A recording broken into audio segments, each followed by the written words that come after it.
Welcome to the Corner of Film podcast. I'm Niall from Corner of Film, which is a film website where I write about film. I'm joined today by my co-host and best friend, Jack. Hiya, Jack. Hello, Niall. Do people know your surname? Yeah, I think they know mine. It's on my Twitter, which I plug every week, so they Oh, can't well then, really. hello, Niall Gray. Hello, Jack. I don't. No one knows your surname. Do you want me to keep you an enigma? Yeah, I quite like being a mystery. Yeah, I thought you would. Hmm. Yeah. How are you? Well, I was gonna say you're gonna have to excuse my horrible, horrible voice. I have got really bad cold slash flu thing. It's not the C word. I've done tests. We're all good. What It's just that. can we just clarify when you say the C word? Um. So no, what C word do you mean? Well, there's one that's much worse than the. Oh, wow. Yeah. Wow. Oh I no. genuinely don't know. Let's start that one again. Jack, it's spooky season. It is best season of the year. It is. How are you? I mean, are you feeling spooky other than the obvious illness? Yeah, I'm kind of feeling it. We're still early in the month. I've not had time to get into too many horror films, but I love October and I love Halloween films, so I'm looking forward to it. Yeah, it's. I mean, I'm going to say it. I think this is the best time of year for films. There's a real season to it. I feel like with Christmas and the holiday season, obviously Yeah. there's a massive market for Christmas films, but Oh yeah. it's not about that. It's there's so many more connotations to Christmas time and Hmm. Halloween. I feel like there's not so much to it really that you can't just go, well, I'm going to spend October just watching horror movies for Yeah, yeah. every day. So yeah, it's spooky season. We love it. We've got a little bit of a spooky episode. Ooh. But the main one being next week will be the spookier one. Yes, we will have a real sort of Halloween episode next week, Yeah. which will be so frightening that we might even kill some of our listeners. Wow. From fright. Not that wasn't a threat. It sounded a bit like a threat. Yeah. We'll get you. So before we get started, Jack, I actually, for the first time in a very long time, properly dove into the analytics for the website and for the podcast. Ooh, And interesting. you might be interested to learn that we actually have more listeners and readers in America than we do in the UK, where we're based. Yeah, that does surprise me. Although, to be honest, I know very little about what the numbers do on this podcast because I don't know. I turn up, I mumble along for an hour and a half, and then I go. I don't really know what's going on behind the scenes. Well, I mean, you're more like you're sort of like the diva who just comes in and smashes it out of the park. Eva, Like I like to think I'm what's the bald guy who was in the house band for Letterman. Letterman? Yeah, Yeah, what's I his name? cannot remember his name. No, I I like him and his glasses. I want to be him. Yeah, I can see that actually. I can sort Thank you. of yeah. Yeah, no, we do big numbers in America, and I think I've said before, but we also get quite a lot of listeners and readers in India. I've noticed we've got quite a contingent in Germany, which Oh yeah. is just baffling. We're like an international brand here. Isn't it weird how that works? Like, I would never think. No, Maybe America, but like India and like well, Germany, that's so random. yeah, with countries like, America, Australia, you sort of it's not surprising that there's an overlap because it's the same language, but Yeah, for German listeners, there's a fair few French listeners and readers, and it's just yeah, there's a language barrier to it that makes it a little yeah, odd. that's There's true. also we get like listeners in Hong Kong. There's like 5 or Oh, 6 really? people. Yeah, there's like 5 or 6 people in Hong Kong listening That's awesome. quite regularly. So, yeah, very interesting. Shouts to you guys. Yeah, exactly. Hello to everyone around the world that's enjoying the very professional podcast that we put out here. Yeah, that is funny. Like, I just think little old me sitting in the spare room, surrounded by rubbish in the middle of nowhere, and people are listening to it in Yeah, God Jack, knows where. your phone's ringing, by the way. Damn, can you hear that? Just about. That's hilarious Yeah. because my mobile rang and it's on silent, and I was like, oh, they'll call back or they'll call Liz. No, they've rung the home phone. It's in keeping with spooky season because the call could be coming from inside the house. Why would you say that and freak me out? You just said Liz was there. Yeah, but what if she's planning on killing me? I'm stuck in the bathroom. Let me out. Before we move on now, Yeah. we saw each other for the first time in what, 2 years? Yeah, nearly. It's been lockdown time. So yeah, about Yeah, 18 months, 19 months. we finally met again, and it was lovely. We did, and do you know what? I've not got them here next to me. I didn't make a note of them, but you brought me a stack of birthday presents, which featured some very interesting films. Oh yeah, they were. Basically I just went and I looked at the covers and I thought, right, what is going to be the most ridiculous film that Niall possibly hasn't seen? And I think 5 for 5, I got ones that you haven't seen. No, six. It was six of them, Jack. 6, God, look, I'm Six. so generous. I know, and so this might seem a little odd to people who don't know us, personally, but Jack has a bit of a history of doing this to me. For years now, he's been buying me really obscure, really bad films, and I've been watching them. I So know what you like. yeah, exactly, and this is exactly the sort of thing that I love. I love watching films that no one has ever heard of. I love talking about how weird and wonderful they are, and it's just a beautiful thing. So thank you for that. And Friendship, yeah, I'll be watching them. I think I'm going to try and do like one a week, or at least one between every podcast from now on, so that we can, sweet. You yeah, know, discuss them. there's a couple of good potential Halloweeny ones in there. There's a really campy looking horror film which I might have to borrow when you're finished with it. Definitely, or I'll do a screening and we'll watch it together. Oh, that'd be so good. I think what I might do is I might watch that one and break it down in the next episode Yeah. for a real scare. Awesome. Yeah, let's do that. So, Jack, what have you been watching since we last recorded? Um oh well, the big thing is I finally got back into a cinema and I saw a film finally. It's not what I thought it would be my first film back like properly. I thought it would be like Bond or something else, but Bond wasn't out just yet when I went. But Yeah, there was genuinely nothing that I wanted to see. There was the new Marvel film, but I will get around to watching it. yeah, Uh, but anyway, because it was approaching and it is approaching Halloween. Odeon was showing like random films, and I went and saw Beetlejuice, which was really cool because I love Beetlejuice, and to get to see a film like that came out before our time, really, and you don't really get the chance to see on the big screen was pretty cool. yeah. That's it's an interesting one. That's not. It's like you say. It's not one that you'd necessarily sort of think of of going to see at a cinema, but No, no, definitely not. very exciting. Yeah, And and then the next day they were showing the was it Poltergeist? I don't know. It was a real like classic horror, and I was like, oh damn, I really wish I could go and see that, but yeah, so alas.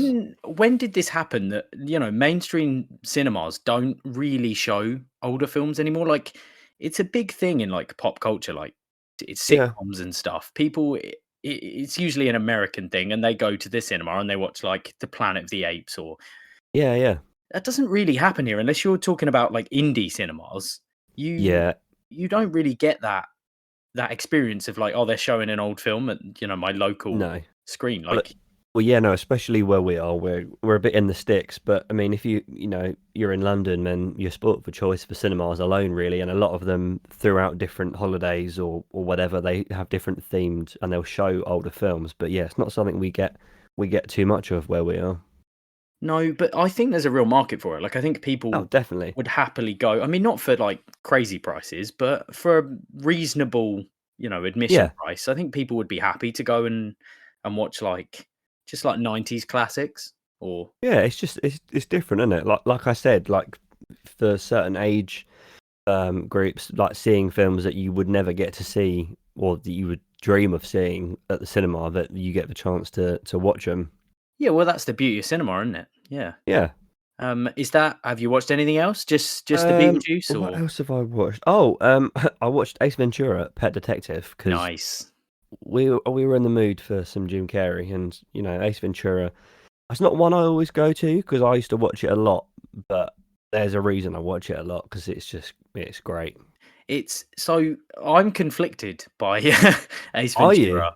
Well, yes, because there's a sort of nostalgia to it. Like I vaguely remember it from my childhood, but the humor has not aged well. Like No, it's it's yeah. problematic in places. It's it's definitely a certain type and time of era of comedy, that's for sure. And apart from that, I read an article. It wasn't one of yours, surprisingly. But I saw it was just one of those ones. Well, I'm sure you know where you have to like make like a really catchy like headline to get people Yeah. interested. It was I didn't even read the whole article. Didn't need to. They kind of got it in one sentence. But Yeah, the first sentence. That's all you ever really need to read. yeah, First and last exactly. sentence. That's it. What you expect me to read for 2 minutes? You're having a laugh, aren't you? Right. So you basically there's a now enough Treehouse of Horror episodes, as in The Simpsons, to watch Yeah. one every day throughout the month of October. So Nice. I've been doing that, and that's quite nice because they're 20 minutes, and you can just stick that on in the morning or before bed, and it's Halloweeny. Yeah, so I mean it's early in the month, so I guess you're still on sort of early ones. Yeah, season 2 they started. I was gonna say they didn't start in the first series, but I can remember it was 2 or 3. Now the early ones, the first couple were a bit like not that funny. They were just sort of traditional horror, right? That am I Yeah, they played a lot on old horror literature and yeah, like Edgar Allan Poe and The yeah, Monkey's yeah, Paw. There was Monkey's yeah, some Paw, yeah. um excellent, but very different to what a lot of people will think, I think, when they hear Treehouse of Horror. Yes, yeah, And then there's what, like maybe 10 years of decent sort of funny ones, and then the quality started slipping a little. yeah.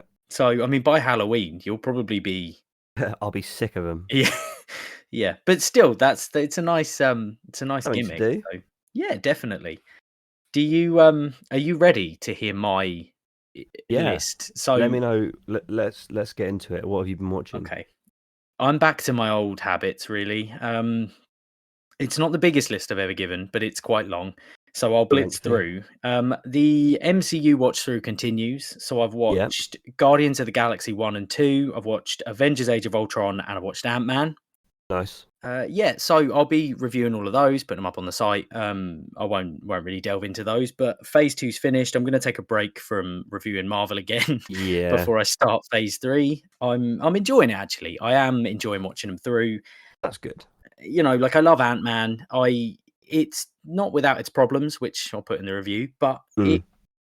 they're fun. And when you get to sort of this point in the MCU, it's picking up speed, and you're starting to get a little bit more like, okay, well, this is every Setting up. film, yeah, every film sets up the next, and I'm not a massive fan of that, but equally there is an excitement that comes with it. So Yeah. know, I've also watched. I know I spoke. I think it was last episode, but I mentioned that my partner has not seen The Matrix, and Oh yeah. so we watched the first Matrix. Cool. We will be watching 2 and 3, the other Matrices. Oh, I don't know. I just like saying that. I just that's a great word. Is that a real word? yeah. Well, Matrix, like as a noun, that's technically the plural, but I don't know that you would use it for the films. But I just like saying it. So Yeah, fair Um, enough. but yeah, we watched the first one. Holds up really well. I Can't need to really. rewatch them. Yeah, I mean, so I really like 2 and 3. I know a lot of people don't, but I really enjoyed Yeah. them. So I'm looking forward to watching those. But we only watched the first, and considering that was over 20 years ago, it just looks great still. It's still very cool. Just groundbreaking action. Like you can't not enjoy it. If you're a fan of action, if you're a fan of sci-fi, there's nothing not to like. So Yeah. That's crazy. That's over 20 years old now. I know. I also, Jack, I watched Netflix's. I hadn't seen it, but I had to write a piece about it. Oh yeah. Netflix's Extraction, the Chris Hemsworth action film. Oh yeah, yeah. It was decent. It wasn't. It was better than I thought it would be, That's always good. but it wasn't anything really to write home about. Pretty standard. I have watched 2 newer films that I think you'll be excited to hear about. Yeah. I watched The Green Knight finally. Oh, awesome! I still haven't. I texted you when I was like, "Oh, it's on Prime," but I haven't watched it Yeah, yet. Did you love it? I watched it the night you sent me that. Yeah. I will be honest, Oh I no. I did not love it. Really? So yeah, I've looked at the reviews. I've read several reviews actually. I've written a couple of pieces about it. I didn't hate it. My my partner, I'm gonna out her here. She did not like it, and she literally left halfway through. Really? It so What was the issue? for the issue was, I think there's an expectation now, which rightly or wrongly, it's there. So you can't really deny it. But there's an expectation that with a story about knights and, King Arthur's knights in particular, Mm. there's going to be action. And there was no action, like Was there at all. not? None. Which, I mean, the trailer sort of, it didn't explicitly imply action, but it didn't, the trailer sort of set an expectation for a film that was a lot less arty than it was. It was very like independent movie almost. See, I got those vibes, but they did kind of flirt with a little bit of swords, like Yeah, sword play no, and whatever. But practically no action at all. I mean, in fact, interesting. off the top of my head, I don't think there is any. That said, visually, absolutely beautiful. Like it is Yeah. a really stunning film, but the pace is quite slow because basically it's a really faithful adaptation, generally speaking, of the traditional tale of Sir Gawain and the Green Knight. So it I think if you were familiar with that story, which I personally wasn't really, No, me neither. you would go in and be like, "Oh, well, that's good. It's a retelling of the story." But if you're not, and you're expecting something a little bit more magical, maybe. I mean, there was magic in it, but it was sort of a period film more than it was a sort of Okay. mythical film. Really odd, just not what I was expecting at all. And I did find it a little bit boring, to be Oh honest, wow. in places. Still, Dev Patel was amazing, and Yeah, he's great. generally as a film, objectively speaking, very well made. It looked great. It was well acted. It was, visually just done brilliantly. Mm. It also felt very authentic in terms of looking like it was, looking medieval. Yeah. So I would still recommend it, I think, but with the Yeah. disclaimer of in my head, I'd hyped this film up to be something incredible, and it just Yeah. didn't Same. didn't quite meet that. So you go in Oh, with your expectations a bit lower, and yeah. and I'll definitely have to check it out and I'll see what we reckon. and well, yeah. And on the exact flip of that, pretty much, I also watched Free Guy, which is now on Disney Plus. You know what? I tried to watch that last night, but where I'm so ill, I was halfway through. I was like, I can't do this. Like, I need to go to bed. I kind of liked the little bit that I saw, not massively. The issue I have with those kind of films is where they're so like CG heavy and like Yeah, not CG is not the word, but like when films try to do tech of the current time, it just looks super cheesy and dated. Like, yeah. Well, they try and make it look futuristic, and that yeah, sort of takes away from the experience anyway. I find it very overstimulating. there was It a lot going on. Yeah, so I wrote a piece a little while back. Well, I say a little while back, a couple of weeks ago, for Screen Rant about how Gerard Butler's Gamer from 2009 sort of shares a lot of similarities. It was a news thing. Gerard Butler said they're not that similar. Or, I don't watch his movies or something about that, Oh, really? which sort of made the film relevant again. Which I mean, it was a Gamer was not a particularly loved film. I enjoyed it, but people didn't really I like haven't it, I and haven't seen it. no, it's sort of obscure. It's a decent film actually, but there's sort of similar themes of basically in that film, people have these implants that allows them to be controlled as game characters, and Yeah. sort of wealthy people play video games where they control real life human beings in death matches and Mm, life sims and stuff. And Free Guy is about an NPC in a video game who basically gains sentience. yeah. So there's a similarity there, kind of thematically, I guess. But I felt, in terms of its tone and its general approach to sort of presentation, I felt it was a lot more like Ready Player One. See, I Which haven't watched that either because I want to read the book first. so I loved Ready Player One. I really enjoyed it. It's very big screen blockbuster, and Hmm. I've actually got a point to make in my pet peeves that's very much against both films. But Okay. as films go, they've got, a decent, if predictable story. Like Free Guy, could sort of see exactly where it was going, but It was nice, it was fun, it was a little sort of 2-hour journey. Is it Joe Keery, I think his name is, from Stranger From Things? Stranger Things, yeah, because yeah. He's quite good in it. Ryan Reynolds is quite funny in it. Did you like Ryan Reynolds? I'm so He undecided. Like, I like him as a person, but I Yeah. find him really hit or miss. No, exactly. I couldn't quite tell if I liked him in the film, but he was okay in it. He's in terms of acting, he was quite good. I found him a little bit like annoying. I did like Channing Tatum had a cameo, which I thought was quite fun. Yeah, Yeah, it was okay. Again, I'd recommend it, but it wasn't anything special. just a fun little film. Yeah, and I mean now it's on Disney Plus. If you've got a subscription, which I think most people have, really, Almost everyone.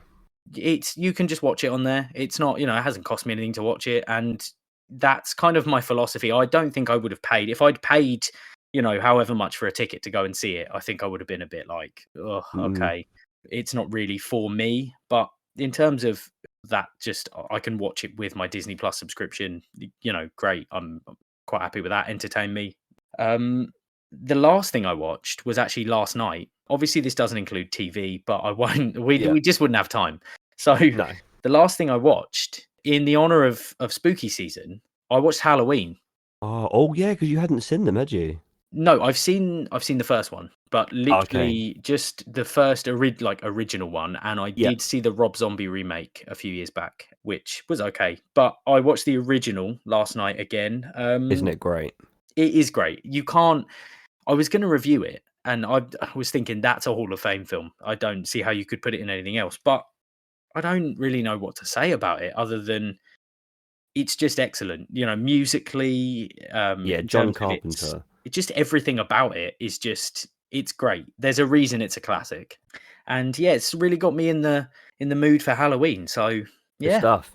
You'll have to watch the new one in time. Oh, I say the new one, the 2018 one, yeah. in time for the new one, which comes out, I think, next week, maybe? Well, I did actually look last night, and on Netflix, you've got the original Halloween, which I actually own on DVD anyway. But Netflix has the original.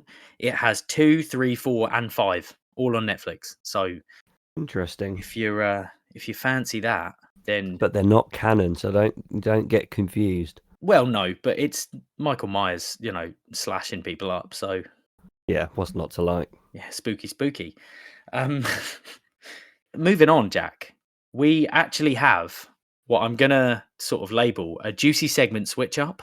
Sounds juicy. It's so juicy. Segment 2, which used to be Let the Games Begin, Mm. is actually now we're trying it a different way and thought this might be more fun. And I've run it past Jack. He agrees with me. So if you're listening and you don't like it, you fight us. Segment 2 is now going to be What's Going On? Yes, it is this week or this fortnight's movie news. And there's actually not that much, all things considered. I've sort of tried to arrange it in something resembling chronological order, but it doesn't really work that way. So I No, figured we could talk a little bit first about it was almost 2 weeks ago now. A week and a half ago. But Netflix had a little thing. It was called Tudum, which yes, clever. clever. Tudum, of course, is the noise apparently that Netflix makes when you turn it on. There was some little funny, not funny, but supposedly funny, scripted like riffing between various Netflix stars about. It Oh, was I like, oh, but hate the that. boom boom is missing, and they're all looking for the missing boom, and then someone goes, no, it's a tudum, and it was like, oh god, just get into it, please. So Oh, yeah. I'm going to be honest here, and I'm going to say I like Netflix as a platform. Think it's a lot of fun. There's a lot on there. I don't dislike the stuff they put out. However, I had to watch this because I'd picked up some pieces for Screen Rant that I was writing about some stuff they were covering and some stuff that was being sort of revealed. And so I thought, well, I better sit and watch this. It was being streamed to Netflix's official YouTube channel, to their Facebook page, and their Twitter, I think. So naturally, go onto YouTube, start streaming it. I think the busiest time, like the time where it was being most watched, it had 40,000 viewers. This was a global Ooh, event. that's not No, great. not at all. be fair though, it wasn't very well publicised because until I spoke to you, I had no idea No, so what it even I'd was. seen one advert about it, and I thought the name was so confusing that I didn't even bother reading about it. I was like, I Yeah, don't it care what wasn't that is. clear. But do you know what? They'd put a lot into it. Like they'd really tried to make it fun. They'd got because it was a global event, they had various stars of various TV shows and films that they've got, like the Money Heist cast did a segment.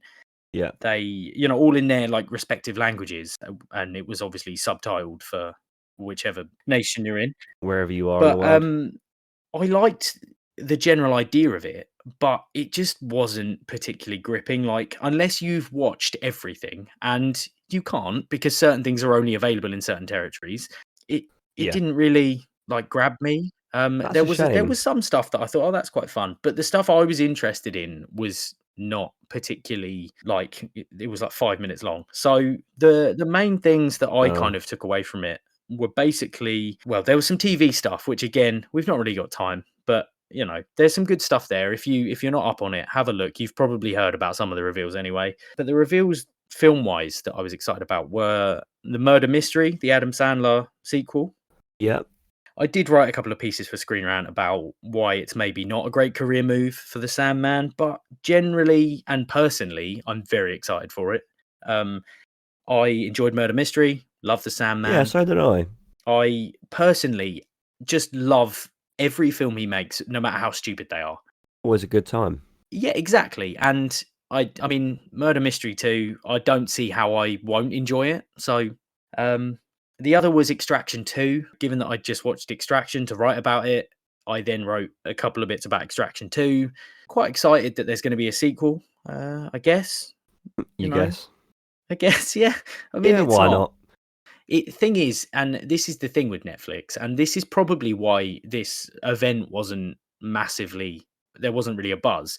The thing with Netflix is, other than the massive releases like Stranger Things and stuff like that, that are pop culture phenomenons, no one really cares because as soon as that film goes up, it will come up on your home screen. If you want to watch it, you'll watch it then. People don't really watch the trailers for like Netflix films now. I don't No. they're not really publicized anyway before the fact, and people are used to that. So Well, I just think, they just bank on like you see Chris Hemsworth and you're like, oh, okay, it'll be to a certain level of like, yeah, yeah, you don't need to and watch the trailer. so I mean, I know we talked about this in person off the podcast, which seems just really alien, Yeah, that is but weird. Extraction did like 99 million streams in its first month on Mad. Netflix. So yeah, that's huge, and people will watch a sequel. It was a decent film, good action. Like if you like that sort of film, it was good.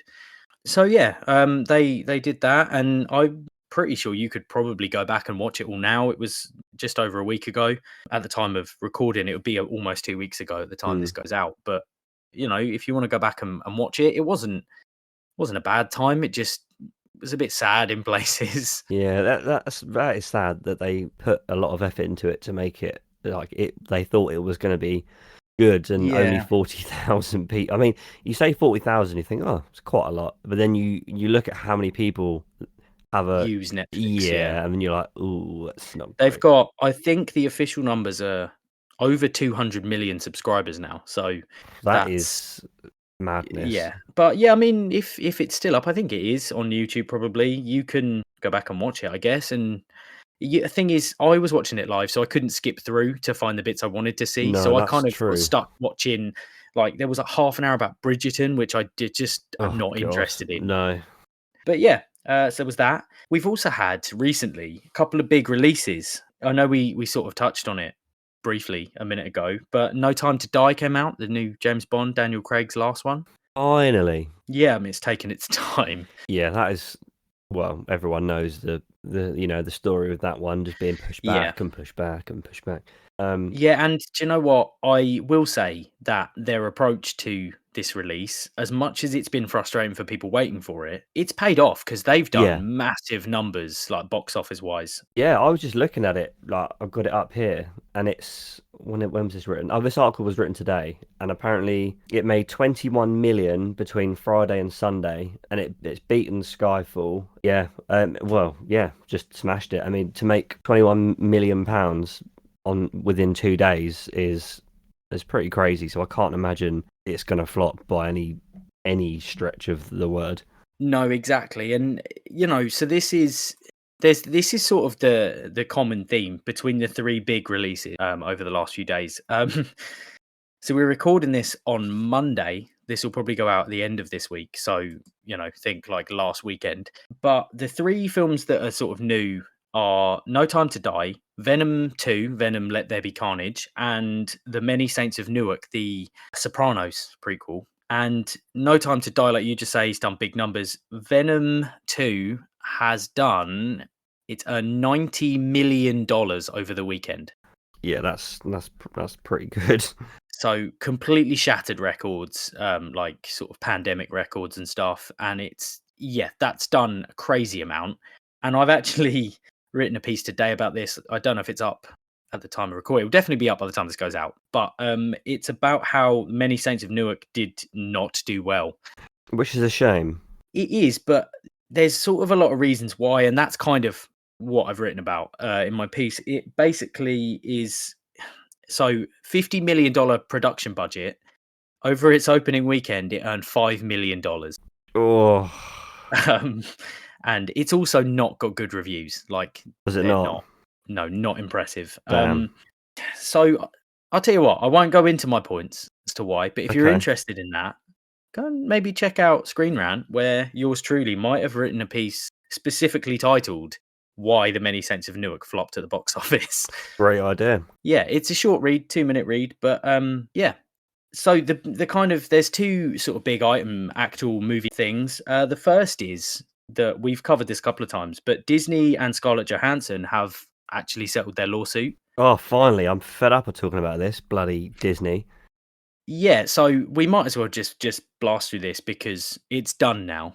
A bit But now, anticlimactic. Yeah, I mean, so this was kind of, I talked to a friend about this. Another friend, Jack. I do actually have one, how weirdly. dare you have other friends?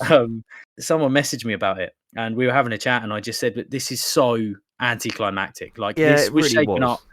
Well, no, it wasn't shaping up to be a big thing, actually. It was made out to be a big thing. It looked like it was going to be this huge, bitter, like, legal battle. And basically, they've settled. The specific numbers and figures haven't been explicitly disclosed, but it's been kind of suggested in reports that Disney have paid Scarlett Johansson around $40 million.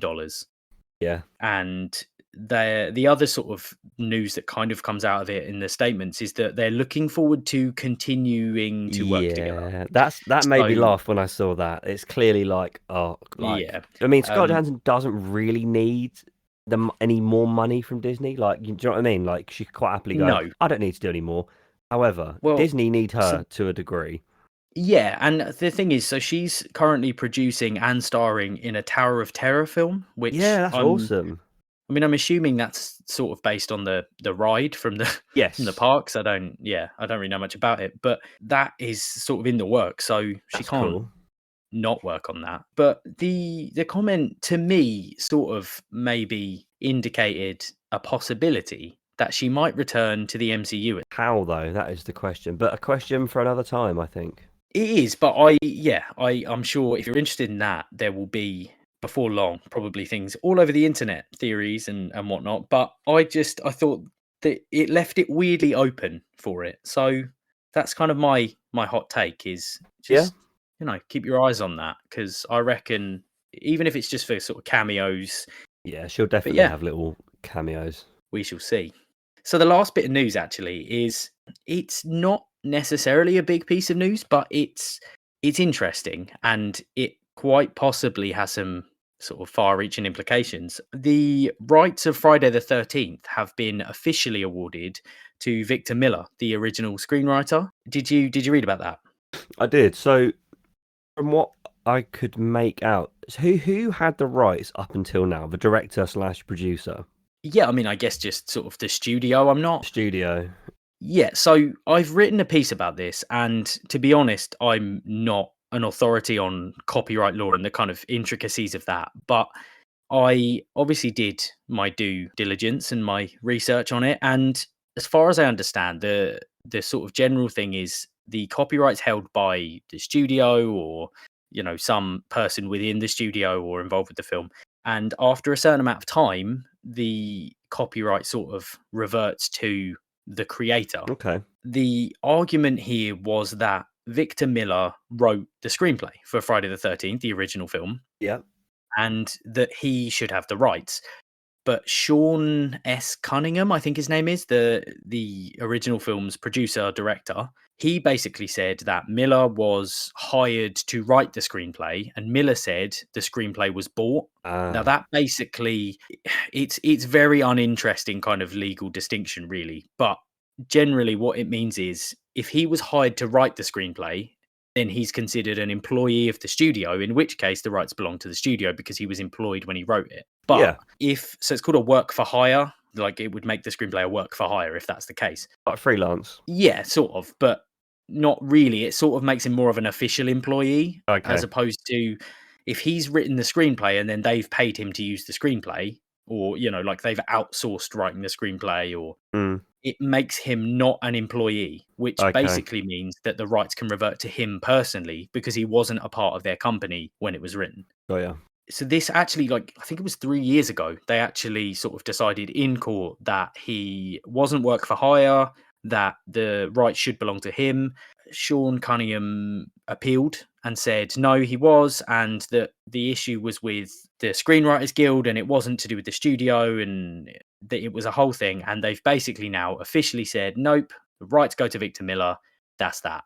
I mean, the real speculation is kind of what does that mean in a wider sense for film and for sort of copyright and stuff. I mean, do you have any real thoughts on it? It's kind of speculation, but Yeah, I think it's not so much a grey area, but a lot of those things, it's overgeneralizing, but maybe the way job descriptions and what they entail. I don't know. I don't know who's protected by what contracts and whatnot, how it works in Hollywood, obviously. yeah. I don't know. See, I don't know who to root for in this case because, yeah, I feel like both parties, have equal ownership to it because it's one thing to write the story, but then if a director has a different vision and brings it Yeah. to life, Yeah. then I don't know.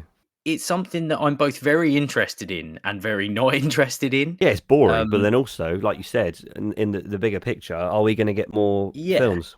I think ultimately, like you say, what will happen really is they'll just going forward rewrite and sort of rethink how they write contracts and stuff, and it will be a lot more black and white. But Yeah, I'd imagine really that's probably already being done. But I think because there needs to be a certain amount of time that elapses before these sort of copyright claims can be made, that there will be more coming out of the woodwork in that, this person says, but I wrote this script and I want the rights to, yeah. You you know, watch. There's loads is gonna come out, isn't it? Now, one thing has been brought into the limelight. A lot more cases are gonna come out. I mean, it's already, you hear of stuff like that all the time, especially with in music, like songwriting credits and whatnot. But I can imagine it's yeah. gonna bring a few more cases to light. Yeah, well, so this is the thing. Jason is the most iconic character, and Yeah, he didn't really exist in that first film. Not in the same sense, but his origin story did. So he didn't appear in his iconic state, but as a character, he existed. His story was there, and the fact that Victor Miller now owns the rights to that story, but not the character as such, makes a bit of a weird grey area for the franchise going forward. But generally speaking, it won't be quite necessarily quite as sort of complicated with other franchises, and it means millions and millions of dollars to these people, owning the yeah, rights to this franchise or that franchise or this story, that story.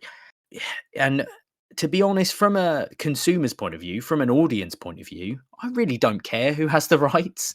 no, Ultimately, what's going to happen is the studio will have to pay for the rights to make the film, and we might see some studios going, oh, well, do you know what? If I've got to pay 50 million to get the rights to make a horror film about this character now, I'm just going to make a horror film about a new character. Yeah, I'm not going to bother. No, we don't know. That might happen, but odds are they'll just go, oh, do you know what? Let's just pay to get the rights to the character and then we'll move forward and nothing will change. So, good point. Exactly. Let's move on. So, from the very, very spooky world of copyright law, let's move on to our segment 3, Jack, which is Let the games begin. yes, it is Let the Games Begin. Today, Jack, I've brought along something very silly. Very ominous as well. I wasn't really sure what to make of the note you sent me, but here we are. No, so I've done my best to keep this a surprise for Jack. You've done well. Because it's very silly. And I wanted to do something a bit spooky. And I've just sort of mentioned to Jack really before we started that I wanted to do a sort of horror icons against each other, who would win in a fight kind of thing.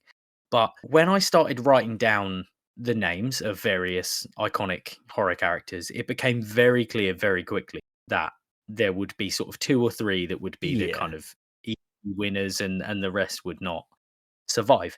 So what I decided to do instead was, now I've heard this sort of done by a few different people in a few different ways, and basically we all know the Hunger Games now. I'm not going to go into my outrage that it ripped off Battle Royale, which is one of my favorite films, but basically what some very clever person has done on the internet is you can enter names into a bracket and it will simulate an entire Hunger Games for That's you. awesome. So what I've done is I have entered 22 horror icons, and you and me, Jack. Oh, we're in there. We're in there. Oh, hell yeah. Us and 22 horror icons. We've engaged in a battle royale. What a great art. This is going to give me nightmares. So, no, it's really not. Okay, good.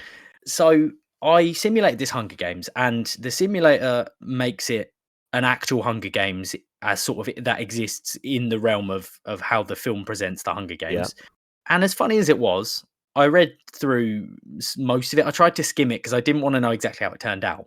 And it became very clear very quickly that it wasn't particularly spooky because it's the Hunger Games. Yeah. And I thought about it and I thought I'd really want to not know what happens because I thought it would make it funnier when we read through it. But I couldn't leave it. So what I've had to do is I've rewritten the narrative. Not rewritten, I've reworded the narrative. So the general premise is borrowed from this Hunger Games simulator, and the actual story that's set out is simulated by that simulator.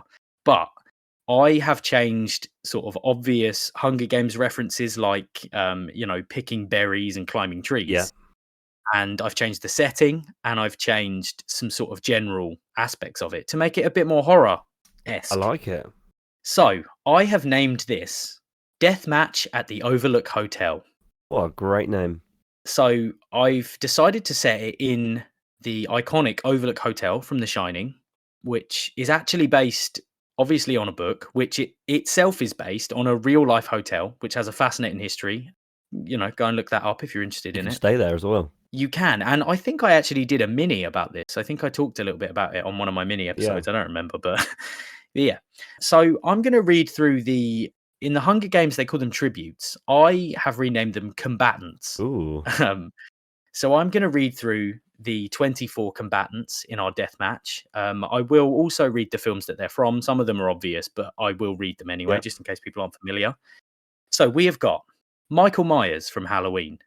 We've got Jason Voorhees from Friday the 13th. Freddy Krueger from Nightmare on Elm Street.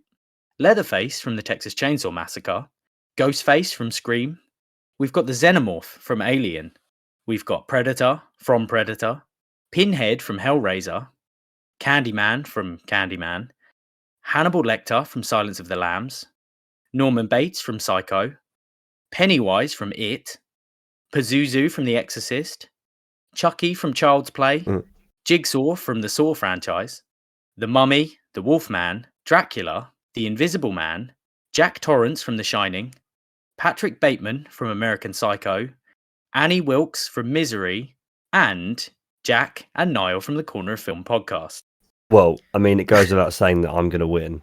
Okay, so I'm just going to clarify the sort of order of people's deaths and whatnot is Cool. intact. So I haven't fiddled this. Okay, I'm going to apologise now as well because it will be a lot of me reading, but just hear the funny narrative and enjoy because it's spooky and silly.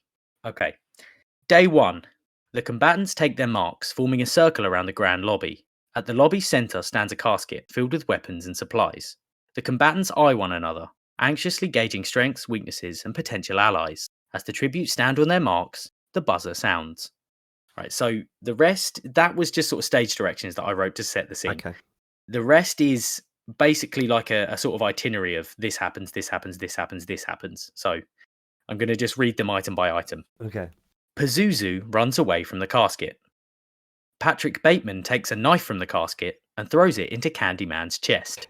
The Invisible Man, Norman Bates, Jack, and Annie Wilkes run away from the casket. Hannibal Lecter grabs a shield from the casket.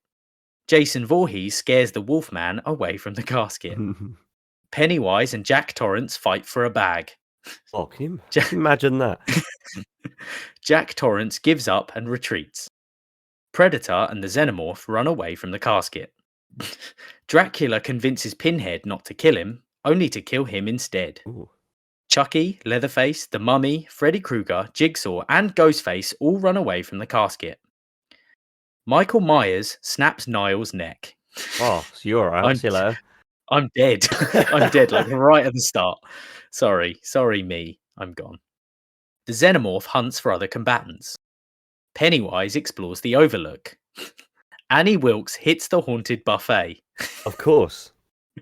Yep. Chucky scares Hannibal Lecter off. Pazuzu, Ghostface, Dracula, and Jigsaw form an uneasy alliance and hunt for other combatants.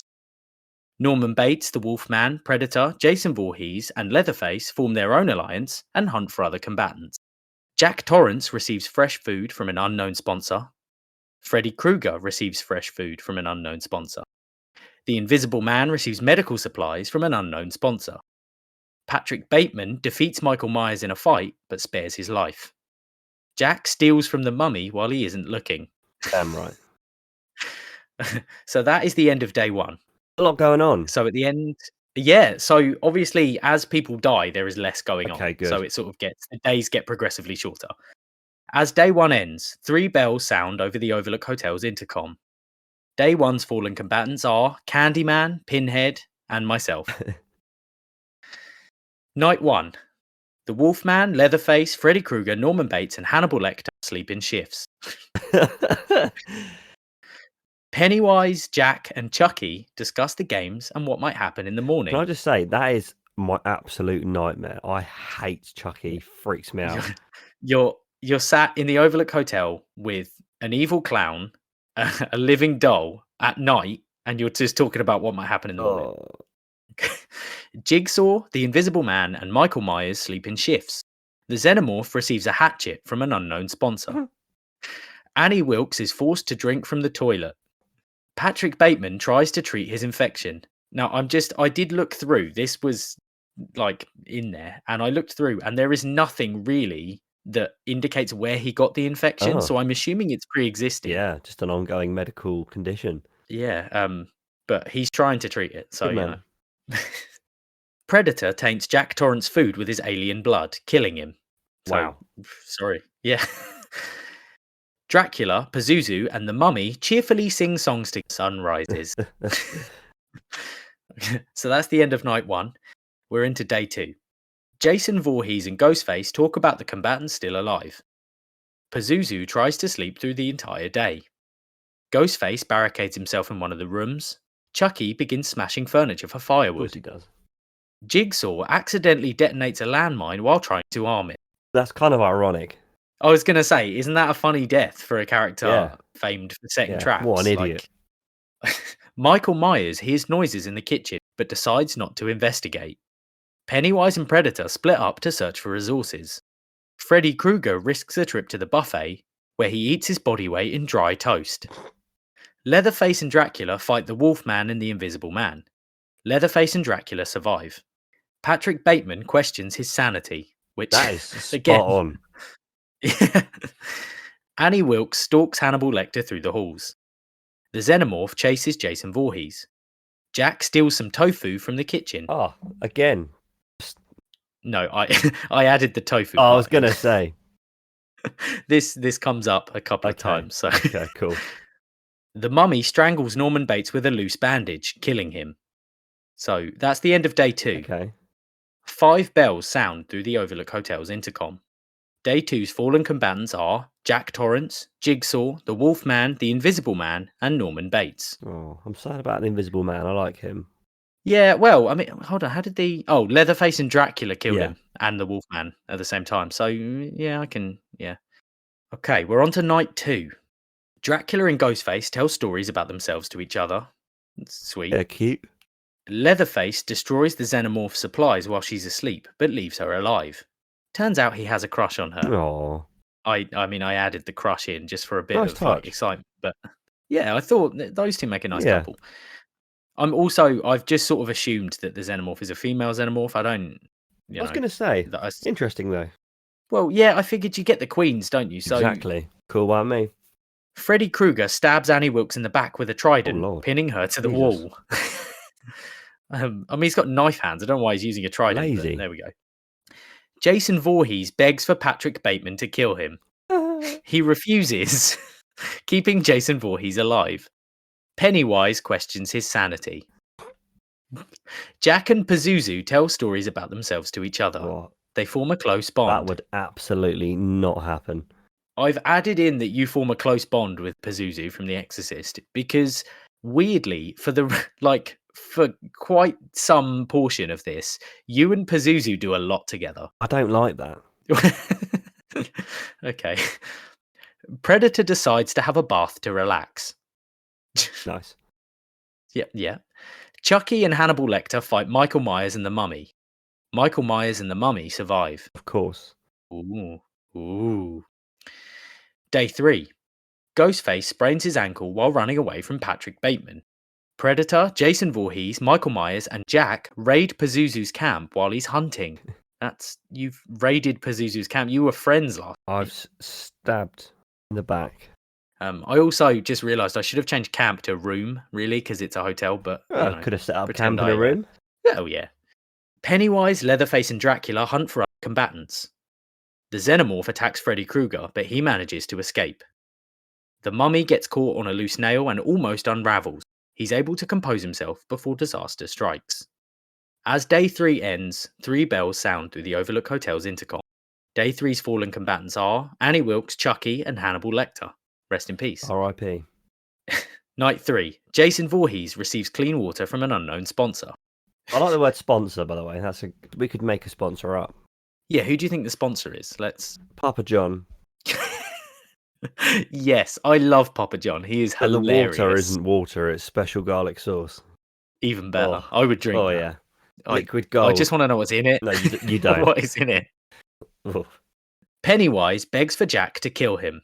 Jack refuses, keeping Pennywise alive. Wow. So can you just picture the demon clown from It is begging you to kill him and you say, nah. Yeah, what would my motive be? I've got to be playing the long game. Something... No, that's a power move. That's just pure. Yeah. Predator and Leatherface talk about the remaining combatants and plan their next move. Freddy Krueger thinks about all the children he could be terrorizing. Dracula, Michael Myers, and the Mummy sleep in shifts. The Xenomorph cries herself to sleep. Aww. Ghostface also cries himself to sleep. What are they so sad about? I don't know. Pazuzu stays awake all night. Patrick Bateman goes to sleep. Ghostface feels homesick. Oh, that's why they're upset. Okay, we're on to day 4. The Mummy hits the buffet, but there's nothing left. Damn. Freddy Krueger shoots a poisonous blow dart into Jason Voorhees' neck, slowly killing him. I rate that. Michael Myers begs for Jack to kill him. Oh, man, I've got so much power. No, Jack refuses, keeping Michael Myers alive. Why? What? I don't know why this keeps coming up, but you're a real sick man. I'm looking forward to seeing why. Predator plans a holiday in Central America. Pennywise receives face paint and balloons from an unknown sponsor. which we now know as Papa John. Yeah. Oh, that makes the whole story actually a bit creepier, knowing that Papa John's pulling all the strings. He's about to reappear here. Okay. Dracula receives clean water from an unknown sponsor. It's holy water. He pours it down the toilet. That's actually really funny because it was something about the water was poisoned or something. And that was a little joke. But now it's Papa John. It could be garlic sauce and it doesn't need to be holy water. Because that is holy water. So, exactly. So the jokes just become another joke. Yeah. You preemptively made that joke funnier. So You're welcome. well done. Leatherface overhears Pazuzu and Patrick Bateman talking in the distance. They don't know what they're talking about, but you know. The xenomorph goes hunting. As day 4 ends, one bell sounds through the Overlook Hotel's intercom. Day 4's fallen combatant is Jason Voorhees. Damn, I thought Jason was going to make it. I know, but this is turning out to be crazy. Yeah. All right, night 4. The Mummy, Pennywise, Patrick Bateman, and Ghostface tell each other ghost stories to lighten the mood. Freddy Krueger cries himself to sleep. So much crying. No. Michael Myers tends to Predator's wounds. That's nice. It's nice. Thoughtful. Leatherface soils his sheets and has to sleep without warmth. He looks like he's soiled everything he owns anyway. So originally it was something about like Leatherface's camp is like raided and he sleeps without warmth or something. But I thought soiling his sheets fits with the character. So It definitely does. Right, we're on to day 5. Jack receives medical supplies from an unknown sponsor, Papa John. Papa J. Dracula catches Xenomorph off guard and kills her. Damn. Oh, yeah, I know. Pazuzu attempts to start a fire in the kitchen, but is unsuccessful. What an idiot. That's your best friend. Yeah, but I decided I don't like Pazuzu. Oh, well, okay. Predator begs for Michael Myers to kill him. Michael Myers refuses, keeping Predator alive. So, can I just say, Michael Myers snapped my neck without thinking in the first minute of this game, and he's now sparing Predator, who is much more of a threat. Well, maybe he's gone, oh my god, what have I done? I need to sort my life out, and I need to give people a second chance. I guess, but I mean, why did he kill me? Like, I'm pretty unassuming, so well, you know. He obviously saw something in you that no one else did. Yeah, well, Michael Myers is a great judge of character, so He really is. you know. I have to keep resisting the urge to call him Mike Myers. Mike Myers. That reminds me of that sketch, that little joke in Baby Driver when they robbed the bank and they've all got Mike Myers masks on. Austin Powers. Yeah, that is funny. That was good. I like that. Okay. Freddy Krueger shoots an arrow at Ghostface, knocking him through a nearby window. He falls to his death. Patrick Bateman reads a book to unwind. What's he reading? I don't know. I was about to ask the same question. What do you think he's reading?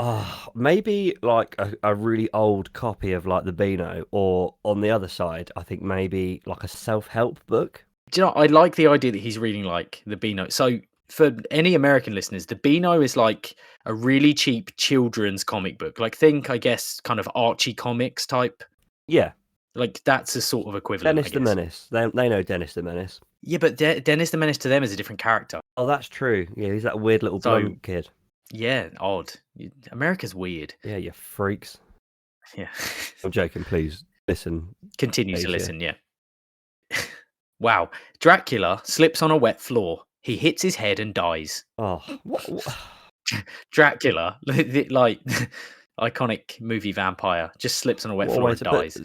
Who's at fault there? Did anyone put out like a wet floor sign? Because well, technically, that's Jack Torrance's job, and he's already been killed. Oh well, so there you go. Should have kept him alive. That's why. The Mummy, Leatherface, and Pazuzu hunt for other combatants. Pennywise goes hunting. As day 5 ends, 3 bells sound through the Overlook Hotel's intercom. Day 5's fallen combatants are the Xenomorph, Ghostface, and Dracula. We're on to night 5. The Mummy lets Patrick Bateman into his shelter. Pazuzu, Predator, Freddy Krueger, and Michael Myers sleep in shifts. Leatherface defeats Pennywise in a fight, but spares his life. Jack suffers an infection. He uses his medical supplies to treat it, but he loses control of his bladder. Oh no! Guess which part of that I added in. I wonder. I was a little bit salty that you've survived this long and I died. Well, it's only fair that I wet myself. Yeah, really, yeah. I mean, to be fair, I think either of us in this situation would have made a whoopsie. Oh, in the first 5 minutes. Okay, the next part, I couldn't think of a way to reword this that made it less Hunger Games-y, Okay. but it's quite funny, so I wanted to keep it in. So this is just the feast, as it is in the Hunger Games, but the feast. The casket is replenished with food, supplies, and weapons. Leatherface decides not to go to the feast. Pennywise severely slices Patrick Bateman with a sword. Freddy Krueger catches Predator off guard and kills him. Jack heads to the feast. There's nothing vegan in the casket, so he leaves Oh, empty-handed. that is a damn shame. Could do with some more tofu. They don't. The Overlook does not cater to you. Well, that's TripAdvisor. I'm logging on right now. Well, to be fair, your unknown sponsor Papa John does do a nice selection of vegan pizzas. Oh, some great vegan pizzas. I'll be having strong words. Yeah, I mean Papa John will keep you safe. If I make it out alive. Pazuzu and the Mummy decide not to go to the feast. Michael Myers bleeds out due to untreated injuries. Oh. Day 6. Pennywise hunts for other combatants. Pazuzu explores the Overlook Hotel. Freddy Krueger tries to sleep through the entire day. Probably trying to kill people in his through dreams. Yeah, but, there's a method there. Leatherface eats the remains of the fallen combatants. Ugh. The Mummy raids the kitchen. Jack tries to raid the kitchen, but sees the Mummy and steers clear. Yep. As day 6 ends, 3 bells sound through the Overlook Hotel's intercom. Day 6's fallen combatants are Patrick Bateman, Predator, and Michael Myers. I'm glad Mike Myers is gone because he's an ogre. He's an ogre. He's just really unnerving. However, I will say, out of all horror films, Leatherface scares the absolute hell out of me. I think it's the whole hidden face thing. Yeah. And the fact that they're quite physically imposing. It's massive. The characterization, but also the sort of there's no emotion, they don't speak. That's I think the creepiest part of them. Yeah, so good riddance, Michael Myers. You killed me, now you're dead. Okay, night 6. Freddy Krueger tends to Pennywise's wounds. Leatherface and the Mummy huddle for warmth. Oh, that's cute. Pazuzu quietly hums, and Jack takes comfort in the sound. Oh. You and Pazuzu have a real thing going on. Yeah, it's a love-hate. Day 7. Pazuzu, Freddy Krueger, the Mummy, and Pennywise track down and kill Leatherface. Jack wets himself and hides in an empty room while his trousers dry. Mate, can you behave? Well, originally it was just like Jack hides in a cave or something, and I was like, I've already put that you lost control of your bladder. Not only have so I wet myself once, it's dried out and started to smell, and I've done it again. Yeah. Thanks for that. To be fair, think of the amount of corpses in this hotel, and it's the Overlook. It probably already stank, so no one's noticing the urine smell. I know. It's fine. I also, weirdly, I've not actually kept track, but I don't think you've killed anyone. That's because I'm a pacifist. I think you might have. You've obviously been in a fight because you had an infection. Yeah. But I don't think you've killed a single person, but you've survived. You've lasted like quite far. Lack of protein, that infection was, because I'm not getting enough meat. There's only there's 1, 2, 3. I think there's only 5 combatants left. Ooh. Yeah. 5 combatants left, I think. And you've not killed anyone, but you've survived that long. So, as day 7 ends, 1 bell sounds through the Overlook Hotel's intercom. Day 7's fallen combatant is Leatherface. Night 7, the Mummy thinks about winning. Jack helps Pazuzu to treat an infection. That's sweet. We really are. I'm helping him a lot. Yeah, see, not only are you a pacifist, you're also actively helping the others. That's really... I'm going to get betrayed, nice. I can feel it. Yeah, you and your wet trousers are just running around like Florence Nightingale in the Overlook Hotel. Freddy Krueger and Pennywise talk about the remaining combatants. Day 8. The Mummy attacks Pazuzu, but he manages to escape. Freddy Krueger receives medical supplies from an unknown sponsor. Pennywise feels unwell and spends the day resting. I'm glad. Jack gets lost wandering the Overlook Hotel's hallways. As day 8 ends, no bells are heard through the Overlook Hotel's intercom. Night 8. The Mummy is awoken by nightmares. Freddy Krueger lets Pennywise into his shelter. Pazuzu tries to sing himself to sleep. Jack joins in. That's a nice night. Day 9. Pennywise and the Mummy work together for the day. Jack tends to Pazuzu's wounds again. Oh. Freddy Krueger makes a plan to kill Jack. Oh boy, here we go. As day 9 ends, no bells are heard through the Overlook Hotel's intercom. Ooh. You've lasted well over a week now. This is crazy. Yeah. Night 9. Pazuzu cries himself to sleep. Jack tries to comfort him. Oh. Oh. The mummy begs for Pennywise to kill him. Pennywise refuses, keeping the mummy alive. Freddy Krueger stalks Jack, but he falls down the stairs and dies. Yes. So you've escaped death again. I don't know what to say. Day 10. Are you ready? Go on. Day 10. Pazuzu explores the arena with Jack. The mummy stalks Pennywise. As day 10 ends, one bell sounds through the Overlook Hotel's intercom. Day 10's fallen combatant is Freddy Krueger. Night 10. Pazuzu tends to his wounds. Pennywise stabs the mummy while his back is turned. Oh. Pazuzu smothers his best friend Jack while he sleeps. What? A single tear falls from his face. Have I just died? Pazuzu's just killed Mate. you. You've helped him. You've saved his life like 3 I times. knew that was and he's coming. just smothered I was you. nursing him. Killed you in your I was sleep. nursing him back to health, and that's how I get betrayed. And also, if I'm going out in a hotel full of murderers, I want a better death than that. Yeah, but at least it's painless. Pazuzu's just done it as a kindness. Really. I want to get torn to shreds. Can I say he also cried? A single tear fell from his face when he did it. Yeah, So an empty tear. Day 11. Pazuzu and Pennywise engage in a fist fight. Pazuzu beats Pennywise to death. Damn it. As Pazuzu stands over Pennywise's corpse, 3 bells sound through the Overlook Hotel's intercom. Day 11's fallen combatants are the Mummy, Jack, and Pennywise. God damn it. Pazuzu wins the Halloween trophy. He's free to possess as many children as he wants, but at what cost? The cost of his best friend. Like, what a betrayal. What a journey. That is just like randomly generated, slightly tweaked by me to make it funnier. But I mean, that is, yeah, what a great idea. Yeah, can I just say the bits I've added in are like the bits where you wet yourself, the vegan jokes. I had a feeling it might be something like that.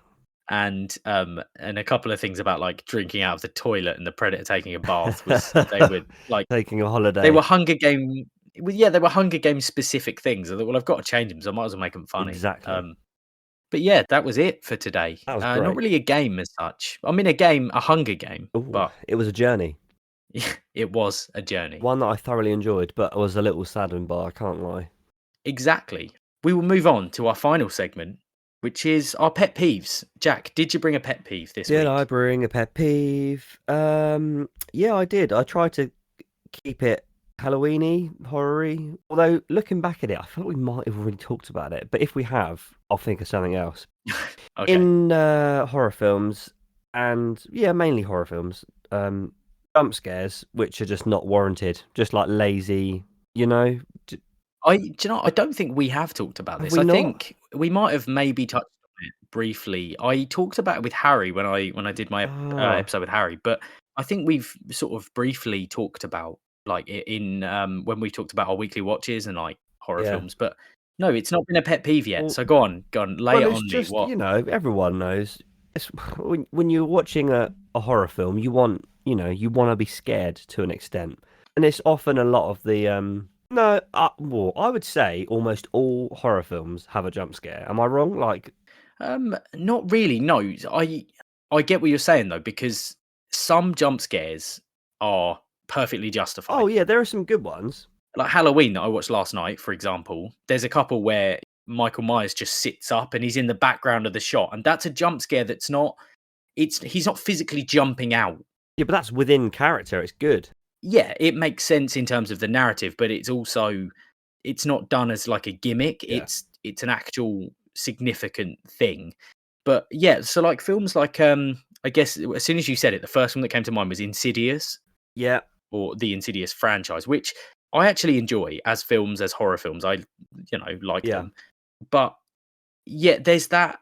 It's quite a common modern horror thing. Wouldn't you agree? Like that, supernatural horror especially is big. You know, The Conjuring, Sinister, The Babadook, stuff like that. Where so much of it is about like it builds the suspense and it's all creepy and you know someone's going to come out and then it jumps out at you, freaks you out. And the whole of Paranormal Activity is just jump scares. Yes, I knew there was another franchise. It's to me that's the cinematic equivalent of those really early YouTube videos with the car driving along the road and then the thing pops up. Oh yeah, classic. Yeah, but who decided that that needed to be part of film? Like, yeah, When it's good though. Like not even necessarily in like traditional horror, but like we always talk about A24. I feel like such a hipster. But like in Hereditary, there's some really good ones which kind of I'm not mad at. I'm like, oh god, like no, what that I think that's the difference though, isn't it? Because when I think of Hereditary, I don't think, oh yeah, there were loads of jump no, scares. There were a couple that made me jump that were also quite scary, but not. It wasn't just overly used as a basically tool. as a crutch for the film. Yeah, there are a lot of horror films, and like even like really popular, successful horror Yeah. franchises that just rely entirely on jump Having scares. said And that, when you are watching a film or you're going to watch a film which you know is cheesy and which you know is going to be rubbish and of that caliber, it's kind of fun because you're like, it could be any 2 seconds. There's going to be constant. But in yeah, that, if you're watching films like that, fair enough. what see this is what I mean. I was just going to say as a counterpoint, I have just sort of trash talked it a little bit, but I really liked The Conjuring. Like I've yet to I've see only seen it. the first one. I've seen the first one, not the others yet, which I know have got quite good Yeah, press. But the first one was actually a really good film, as horror goes, supernatural horror. But yeah, there is a real reliance on jump scares, and it does get a little yeah, old. it does. I mean, you've got to be able to do them properly, I guess, and the sign of a good jump scare is that it makes you jump and that it builds the Yeah, tension. But it's starting to feel like a lazy yeah, trope, it is lazy. which actually leads quite nicely into mine, which is not Halloween related at all. But speaking of laziness, mine is so. I know I said earlier on I watched Free Guy. Yeah, yeah, My pet peeve for this week is Easter eggs, which we actually had a conversation about this last week in person, yeah, but just this excessive thing about like Easter eggs and how they've become such an integral part of films now, and people get so animated about the Easter eggs in this film and the Easter eggs in that film yeah, and basically the idea of what an Easter egg is has evolved from a very small visual nod yeah, or something that's not necessarily sort of overtly referenced, not necessarily important to the wider plot or the film itself. Just something like, for example, like if you're watching The Green Knight and in the background there's a tapestry that shows, some obscure Arthurian legend, and like that's an Easter yeah, egg. But you've got films like Free Guy, like Ready Player One, like pretty much every Marvel film made in the last sort of 10 years, where, I mean, Marvel's probably not fair, actually. I take that back because Marvel is a cinematic universe, which is a whole other beast. But, yeah. films like Ready Player One and like Free Guy, they essentially rely on their Easter eggs to be relevant. Although I will say, Ready Player One is the book not entirely based around. I've not read it, I've Yeah, got it, but is that not the world that's set in? Yeah, it is, but the thing is, it's essentially it's Ready Player One is slightly different because it's like a pop culture narrative, Yeah, which again, like it's sort of warranted, but the way the film was done was there were so many of these references that didn't need to be there. That they're just shoehorned in so that basically it gives people like me who write about film on the internet, it gives us something to write about. Every Easter egg included in Ready Player One, every Easter egg, every character included in Space Jam. yeah. You have to Like, have multiple watches. yeah, and do you know what? That doesn't make a film more No, watchable. Or it shouldn't. It does because people will watch it 3 or 4 times, watch that bit 3 or 4 times to go over this character's there. I can see that character. Can I spot something that no one else has seen? I yeah, get that, but that's lazy filmmaking because when you look at the films that are using that, they're not particularly outstanding films. no, So, like Free Guy, for example, again, I feel like I'm dunking on this film. It wasn't a bad film, but basically, it makes use. I don't want to spoil it for anyone who's not seen it, but it makes use of a few pop culture sort of weapons and stuff from other films, from video games. They're used as part of the narrative, they're used as part of a fight, and they are used in conjunction with how they work in their respective, films, video games, yeah, whatever. But for example, if you've never seen any Marvel films and you don't know what Captain America's shield does, that Easter egg is lost on yeah. you. It's That whole wasted. point, yeah, its inclusion is lost on you. most people, the vast majority of moviegoers will know, at least roughly know, even if they've not seen it, they'll know what the shield is. Yeah. But there's also like the portal gun from Portal is Oh, used. cool. There's one of the guns from Half-Life is used. There's various things that they're just in there as like little. Oh, but look, we're referencing this Yeah. game, we're referencing this film, and it's like, Why? why? Yeah. What's the point? That's just a shameless like cash grab sort of. It's not even a joke, but it's sort of intended as a bit of a like, yeah, but look. The real And world. yeah, I just think, oh god, just like that's not meta humor. That's not like groundbreaking writing, or that's just, oh, I know we could use this thing from this film and let's just shoehorn it into the narrative, and it really annoys me. I can tell. Yeah, I just get really like wound up by stuff like that. I Yeah. just think it's pointless and it's lazy. It's lazy writing, because you could easily have written a film where that fight is given more significance by not including those things, where it has an actual narrative purpose, but it feels like it's just in there to A, put in a fight at the end of the film, and B, so that it can include these little references to completely unrelated Yeah. franchises. It just seems a bit, it just rings hollow, and that is deeply, deeply annoying Brand to deals, me. got to get that money. Yeah, exactly. Yeah, that actually brings us to the end of this week's podcast. As always, please do follow Corner of Film on the social medias. That's Facebook, Twitter, and Instagram at Corner of Film. You can also follow me at Lord of the Grey on Twitter if you're interested. I do share most of my Screen Rant stuff to there. Actually, I haven't been lately, but I will share some of it, and you can just find me. Go to screenrant.com and have a look through, because I'm not the only one writing for them. They have a lot of writers who are very talented people. So do go and check that them out. Yeah. Also, please do subscribe, like, rate, comment on the podcast on your platform of choice. It will help give us a boost, and we're climbing the numbers. So just, I guess, We're keep getting there. doing what you're doing. Tell your friends about us. Yeah. Let's see if we can get to more countries, because we've got a few listeners, a few like readers in Eastern Europe, but I really feel like we could get a stranglehold on like the Russian market. Yeah. So yeah. Let's make that Yeah. happen. Okay, it's actually my turn for the outro quote today. I figured it's October. I kind of have to do a horror movie You quote. do. I will be honest, and I will say that having looked through, most horror movie dialogue is really cheesy. Super cheesy. So I've gone classic. I've gone for a quote from, it's actually from two separate films, Ooh. but it's from Dracula. So it was in the original, the 1931 original, Yeah. which, not to sound like a nerd, but I own it on a physical So copy. do I. So It's rather enjoyable, yeah, actually. it is actually a really good film. It was also reused in was it 92? I think the Bram Stoker's Dracula with with Gary Keanu. Oldman and Keanu doing that really bad British accent. That's the one.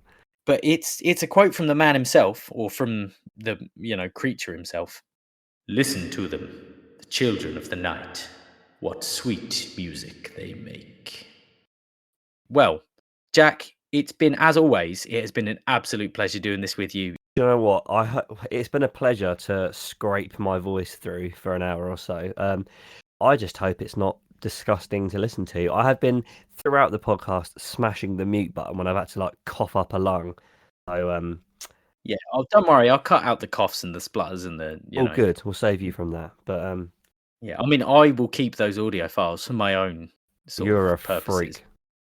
Well, as always, we've been Jack and Niall from the Corner of Film podcast, and you've been So Juicy. Goodbye. Goodbye. Goodbye. Bye.